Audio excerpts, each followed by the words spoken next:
हम लोग आज सीखेंगे नियामक ज्यामिति के प्रश्नावली 1 के सी, जिसमें त्रिभुज का क्षेत्रफल निकालना है।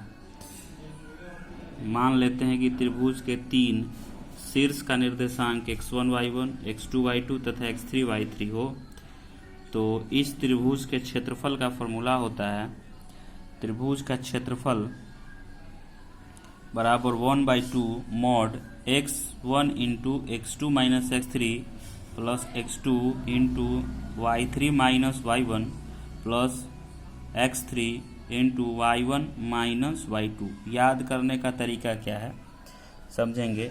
सबसे पहले 1/2 मॉड लिखेंगे, उसके बाद x1, फिर ब्रैकेट दे देंगे, फिर लिखेंगे x2, फिर ब्रैकेट दे देंगे, फिर लिखेंगे x3। क्लियर। उसके बाद यहाँ 1 है तो यहाँ 2 3, यहाँ 2 है तो यहाँ 3 1। इस तरह से सर्कल घुमाएंगे, देख लेंगे इसको एक बार। 1 2 3 समझेंगे। यहाँ पर यहाँ 1 है तो 1 के बाद इसको ऐसे घूमना है 2 3।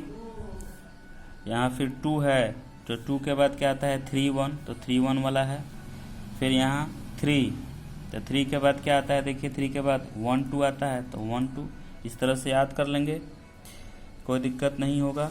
मॉड का मतलब होता है, क्योंकि क्षेत्रफल तो माइनस में होता नहीं है, जब भी क्षेत्रफल होगा तो प्लस में ही होगा, तो ये सॉल्यूशन कभी कभी माइनस में भी आ सकता है, इसलिए उस माइनस को प्लस करने के लिए मॉड रखा गया है। अगर इसका सॉल्यूशन माइनस में आता है तो मॉड अंत में क्या कर देगा, उसको प्लस कर देगा। समझेंगे हम। आते हैं क्वेश्चन बनाते हैं। आपके क्वेश्चन नंबर बुक का 1 नंबर क्वेश्चन है।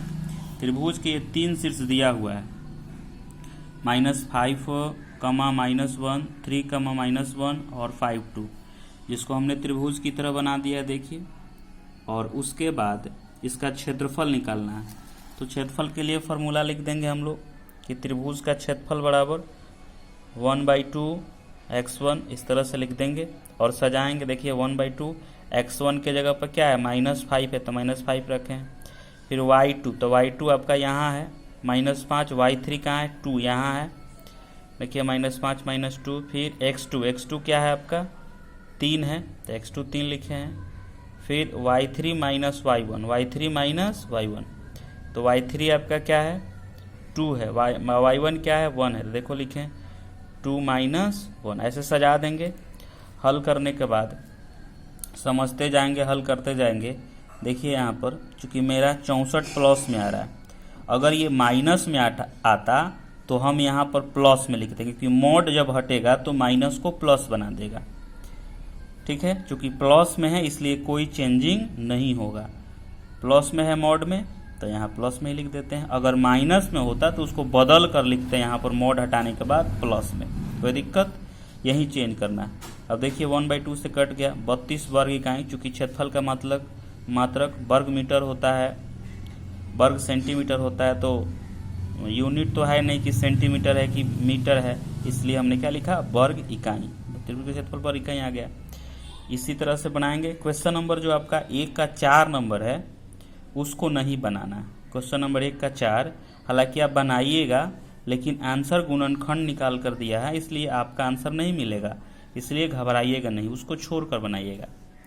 ठीक है।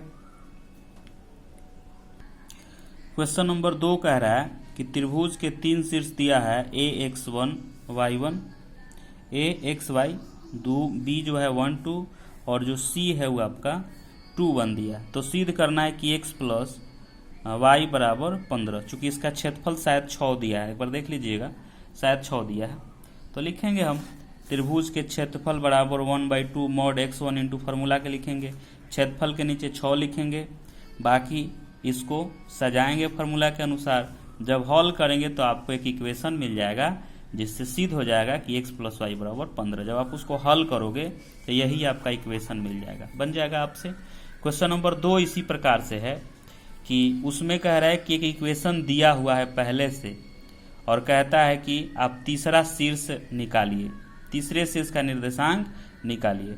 तो उसके लिए घबराना नहीं है। करना क्या है, सबसे पहले ऐसे हल करेंगे तो एक आपको समीकरण मिलेगा। किसने, क्वेश्चन नंबर 2 के लिए बता रहे हैं। अब एक समीकरण मिलेगा, एक पहले से दिया हुआ है इसी प्रकार का।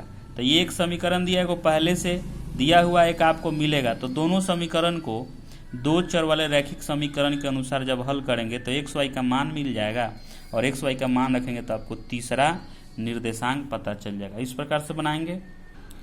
क्वेश्चन नंबर कह रहा है कि सिद्ध कीजिए कि तीनों बिंदुओं संरेख हैं। तो संरेख का मतलब है एक ही सिद्ध में हो। तो जब एक ही सिद्ध में होगा, जैसे मान लेते हैं ये एक ही सिद्ध में ए बी और सी, तो त्रिभुज तो बनेगा नहीं।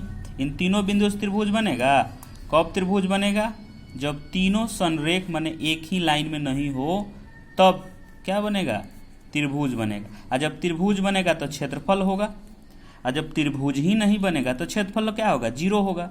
तो क्या लिखेंगे? तीनों बिंदु संरेख होंगे यदि क्षेत्रफल बराबर 0। यानी क्या सिद्ध करना है? जब कहेगा संरेख है सिद्ध करें तो निकालेंगे कि संरेख होगा यदि क्षेत्रफल बराबर 0। तो लिखेंगे इस प्रकार से क्षेत्रफल निकालेंगे।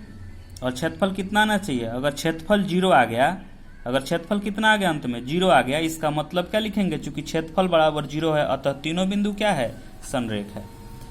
क्षेत्रफल अगर 0 आ जाए तो लिखेंगे चूंकि क्षेत्रफल बराबर 0 अतः तीनों बिंदु संरेख है। आराम से बनाएंगे आप, कोई दिक्कत? क्वेश्चन नंबर 6 में कह रहा है कि चतुर्भुज का क्षेत्रफल निकालें। देखिए चतुर्भुज के तीनों हमने लिख दिया है, गलती नहीं करना है। ए बी सी, कभी कभी बी के बाद सी यहाँ नहीं लिखना है, क्रम से चलना है, ऐसे अथवा ऐसे, एक क्रम से चलना है। तो त्रिभुज का चतुर्भुज का क्षेत्रफल निकालना है। तो इसके विकर्ण को मिला देंगे, किसी भी विकर्ण को। तो देखिए ये एक दो त्रिभुज बन गया, एक ये त्रिभुज बन गया, एक ये त्रिभुज बन गया। तो इसका क्षेत्रफल निकालना हमको आता है, इसका भी क्षेत्रफल निकालने आता है। दोनों को अंत में जोड़ देंगे तो पूरा चतुर्भुज का क्षेत्रफल निकल जाएगा।